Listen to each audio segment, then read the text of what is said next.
Економска поддршка, финансирање на инфраструктурни проекти, транспортна заедница.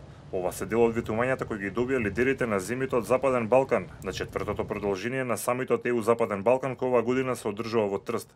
Македонската делегација предводи премиерот Заев, а тој веќе имаше средби со своите колеги, премиерите на Албанија и Србија. Европската унија ќе ја финансира изградбата на железничката пруга од коридорот 8, која практично ќе треба да ги поврза Јадренското и Црното море. Ова за нас значи дека пругата кон Бугарија ќе се гради со европски пари. Ова го кажа Јоханес Хан, говорејќи за помошта на Унијата за Западен Балкан. Politics can only provide the necessary framework. Политиката може само да ја обезбеди неопходната рамка, но половина од успехот во бизнисот зависи од тоа каква е целосната атмосфера, односно економската клима. Се подразбира дека доколку има добра економска клима, она што навидум се чини невозможно може да стане реалност. Економијата која е во подем дава најголем придонес за просперитет, развој и мир. Тоа е финалната цел на Европската унија, да има мирен регион денес во соседството, но и утре како членови на европското семејство. Мора да го подготвиме теренот, но исто така тоа е и ваша обврска како представници на бизнис секторот да ги направите оние неопходни придонеси за да се постигне целта. Не станува збор само за политика, туку ова на некој начин е и вежба, бидејќи целта може да се оствари само доколку сите дадат свој придонес за нејзина реализација.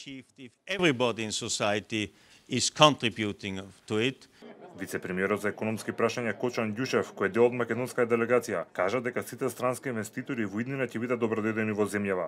Вели дека владата ќе работила на развивање на добра соработка со соседите, а паралелно силно ќе се посвети на спроведување на потребните реформи, што ќе го трасирале патот на земјава кон членство во Европската унија. Од Трст испраќам порака и покана до сите странски инвеститори дека се добредојдени во Република Македонија. Ние мора да направиме се за да обезбедиме рамка за привлекување инвестиции. Инвеститорите ќе имаат потполна поддршка од институциите во административните процедури. Како влада ќе го поддржиме секој инвеститор и гарантираме безбедност на нивниот капитал. Регионот и земјава од овој самит очекуваат и политичка порака. Присуството на Меркел и Макрон дава дополнителна тежина на настанот. Македонија веќе со години е заглавена во својот евроинтегративен процес, пред се поради грчката блокада, а земјава се надева дека конечно овој процес ќе се откочи.